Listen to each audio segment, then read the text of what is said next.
So, ito kayang balak ni VP Sara na bitawan na yung vice presidential position ay pwedeng magligtas sa kanya sa napapabalitang siya ay pwedeng magurgur. 'Di ba nag-vlog si Miss Marlica patungkol diyan, panoorin natin maya-mayang konti. Also, I'm gonna open one topic here. Hold on a minute. Saan banda yan? Okay, sandali. Aha. Kasi po, mukhang hindi lang naman si VP Sara ang balak gurgurin.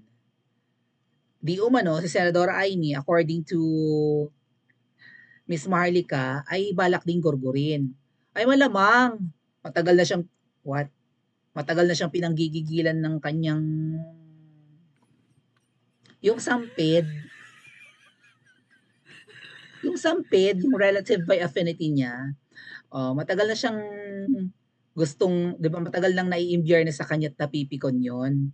So malamang maging target talaga ng gurguran yan. Tapos si Senador Amy, binabanat-banatan pa niya si, oh, what's that?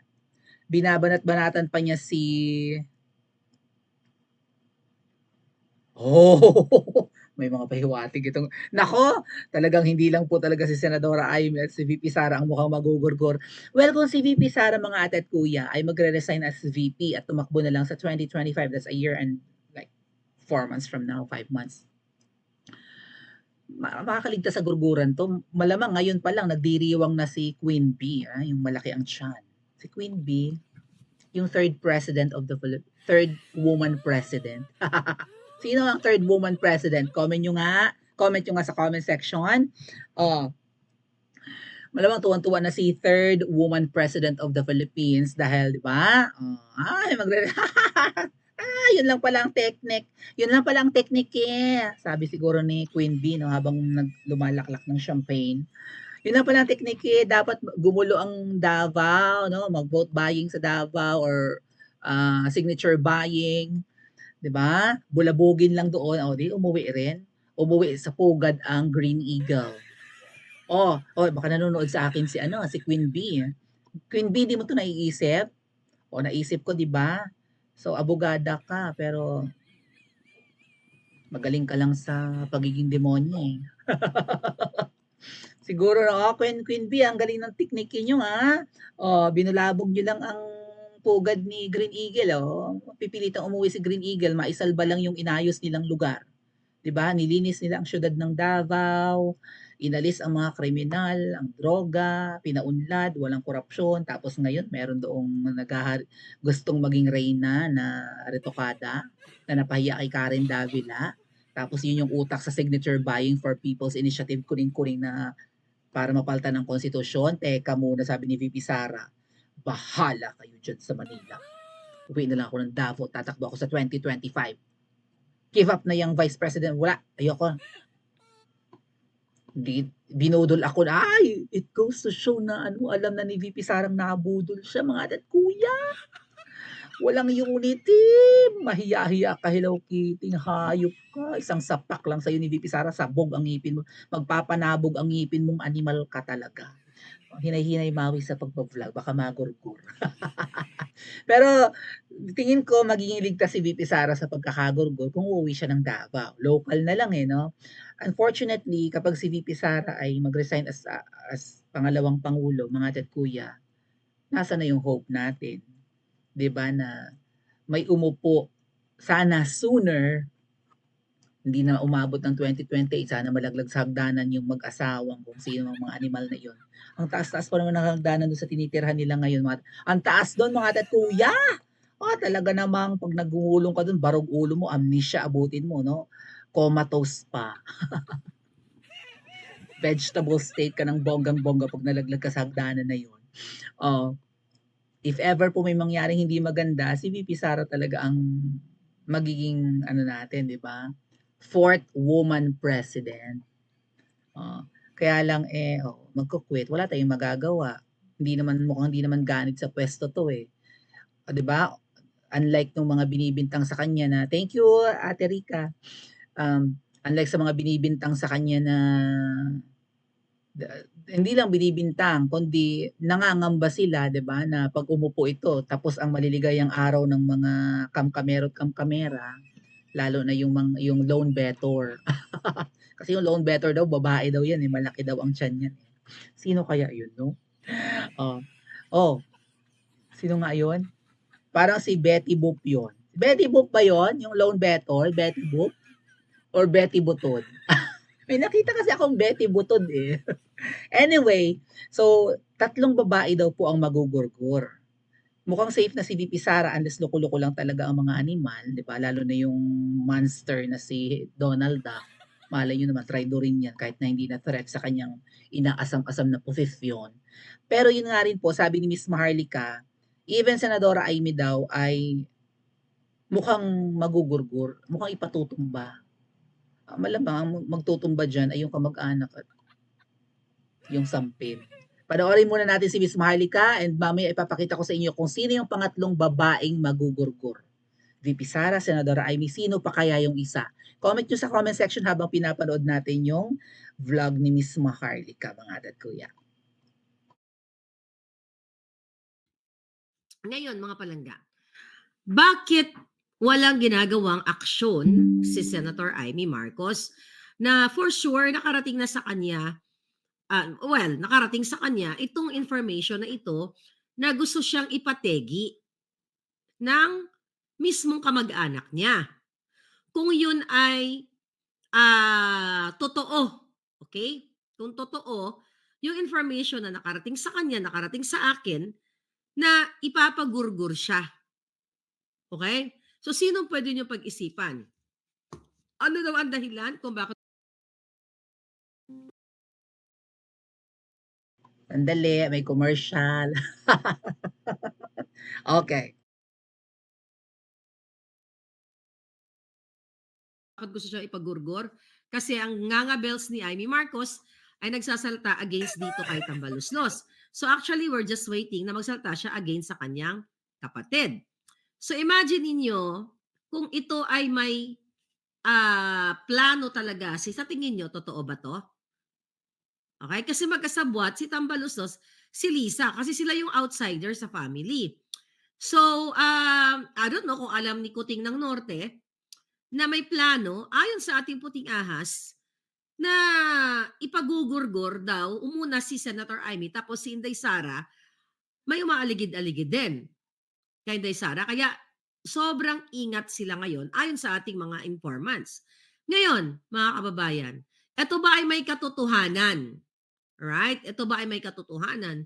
So the fact na ang information galing sa Senado, okay, siguro naman itong mga senators, kapwa senador na nagbibigay ng information kay Amy sa mga taong dapat niyang bigyan ng information, eh hindi naman siguro gagawa ng kwento. So gusto lang ipahatid sa inyo, okay? Gusto ko lang sabihin sa inyo na kayo yung titimbang nito. Kasi maraming nagsasabi na, si Senator Amy, naglalaro lang yan. Kung talagang para sa Pilipino, magsalita siya. Which is ganun din naman yung ano ko, yung pakiramdam ko.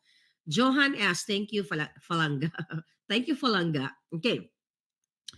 Okay, so ganito Si Amy, dahil nagsasalita at kumakampi kay Sara, ay planong ipagurgor, okay, ng grupo ni Lisa at ni Tambaluslos. So ang question, alam ba ng kanyang kapatid na si Kuting ng Norte ang plano ng kanyang pinsan at ng kanyang asawa kung ito ay totoo ang sinabi ng mga kaibigang senador ni Senator Amy?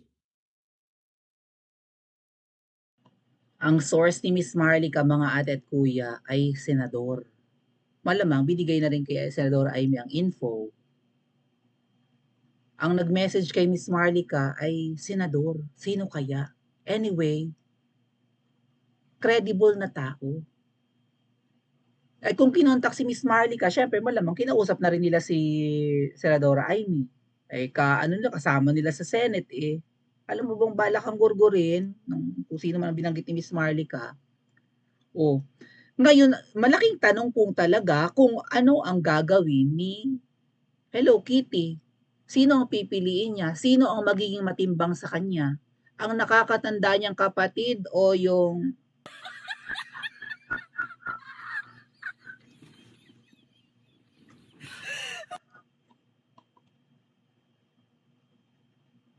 well, kung si ay kasama niya sa pagpapak-papak ng Pinipig Crunch, baka piliin niya si not because takot siyang kundi nag-e-enjoy silang pareho sa Pinipig Crunch. Eh, Chapwera si My God. My God! Ermagerd. Yeah. Sinong pipiliin? Kaloka, no? Also, na binagbanggit sa inyo, si Miss Maharlika daw ang pangatlong babaeng gugurgurin. Given na yan, 10 million nga raw eh. 10 million pesos ang patong sa ulo ni Miss Maharlika. Sabi niya, given na yan. Pero syempre may nakasagot din na isa, apat pala talaga silang gugurgurin. No? Pero yung tinutukoy kong pangatlo, ito, si Miss Sas. Si Miss Sas po kasi, grabe ring bumira. Okay? Although mas subtle siya kay Miss Maharlika, matindi yung mga pasabog niya from the Love the Philippines na kinuha lang yung video online, na booking tuloy ang Department of Tourism, hindi mo pera yan or yung MOOE, Maintenance and Other Operating Expenses, nakaduda-duda, 2.66 billion yung traveling expenses ang naubos, hindi pa naubos yung total na 66 million. Saan napunta yung 2 billion? Ngayong taon, tinaasan pa lalo yung traveling expenses ng mga buwaya. Hindi na nga naubos yung 2 billion. Dinagdagan pa ngayong hindi na naubos yung 2 billion putal, misking putal, yung putal na 66 million hindi naubos last year.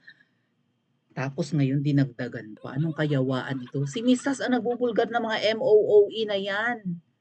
Na certificate lang, walang resibo. This is a certified na naubos na namin ang kuning-kuning na halagang ito. Wala ng investigasyon. Tinanggap na ng COA. Wala na. Matagal ng practice yan, dekada na. Ang daing-daing binubuking ni Sas, eto may sinabi na naman siya kanina, oh. God will let us watch. Ano ang panonoorin natin? At sino si God? Ito na ba ang Polvoronic video? Pinipig crunch ba ite? Sino si God na papayag na ito talaga ba yung supreme being? Or maybe God will, oh, thank you sa aking ate from Anemica. Or maybe God will, see us the downfall of Rome for the second time, ang pagbagsak ng imperyong Dulaw, ng pangatlong reyna ng bansang Itetchiwa. Anyway, amen, amen, amen, inshallah, inshallah. We would love to see them crumble to pieces, whatever. Gumuho silang parang kastilyong buhangin. And let them burn. No? Oh, sana, well, ang kayamanan ay nauubos. I don't know kung paano mauubos yung kanila. Mukhang wala nang ano yun. Baka hindi lang billionaire, baka trillionaire na eh. But Miss Sas, mag-ingat ka. Bakit ko nabanggit na magugurgur to mga tet kuya? Umuwi kasi ng Pilipinas si Sas. Am I right? Umuwi siya? Nanonood si Ma'am Elizabeth Oropesa? Shout out po, Ma'am Elizabeth. Sign language na lang talaga. Yung ganun baga, Laura. O, di ba? Oo nga naman, bawal magsalita. Shout out po, Ma'am Elizabeth Oropesa. Pupuyat for the princess. Thank you. Umuwi ng Pilipinas si Sas after mag-fail sa doctorate degree niya. Nako, Sas, tumatawa ng tumataginte ngayon si Taning. Pag-usapan natin sa susunod nating vlog yan. Tuwang-tuwa yun, Sas, kasi nag-fail ka. But sabi ko nga, failure is the best teacher. Marami kang matututunan sa, 'di ba, sa pagkabigo mo kasi may ano yan eh, may impact sa puso, 'di ba? Tumatanim sa dibdib natin. So, yeah. Minsan may dalang 'di ba may dalang embarrassment, may sakit, 'di ba, may pait, whatever. So, hindi nakakalimutan ang lesson na natututunan natin sa pagkakamali or sa pagbagsak or sa failure or sa kabiguan ay tumatanim sa puso't isip natin ng mas matagal. Hindi katulad nung number ng crush mo na hindi mo memorize after 30 seconds, after 1 minute limot mo na, you know, temporary memory. Anong tawag sa temporary memory? Yeah, basta gano'n, 'di ba? Oh, binanggit na nga sa'yo yung number di mo pa na-memorize, but yung mga natututunan yung mga nararanasan natin during failure and mga kabiguang ganyan talagang tumatanim po yan 'no, habang buhay nasa puso't isip natin yan. So, okey lang yan Miss Sas na ika'y mabigo, pero wag mag-ingat ka naman. Umuwi ka talaga ng Pilipinas Miss Sas. Diyos ko po magugurgur ka din eh, inaabangan ka na malamang. Mag-ingat ka Miss Sas. Bakit bawal magsalita ngayon? 'Pag nagsalita ka gurgur match ka, ano ba 'tong buhay natin? Humiwalay na nga kayo Mindanao, diyan na kami titira. Humiwalay na lang sa Pilipinas 'yan, sana ewan ko kung kailan 'yan mangyayari. Kasi talagang hindi po masarap mamuhay ngayon sa Pilipinas 'no, ang hirap magsalita. 'Tong ginagawa namin ay ang isang paa namin ay nasa hukay talaga mga ate at kuya 'no. Akala natin babangon muli, sila lang ang bumangon. Nabudol baga tayo mga ate at kuya? Ay tatlo lang ba ang magugurgur? May mga nagurgur na ha, take note. Pero si Lapid, sino pa? May mga nagurgur na, Digamo. Hindi imposibleng magurgur ang tatlong kababaihan, 'di ba? Would you agree with me? Paki-comment po sa comment section at mag-like and subscribe din po kayo.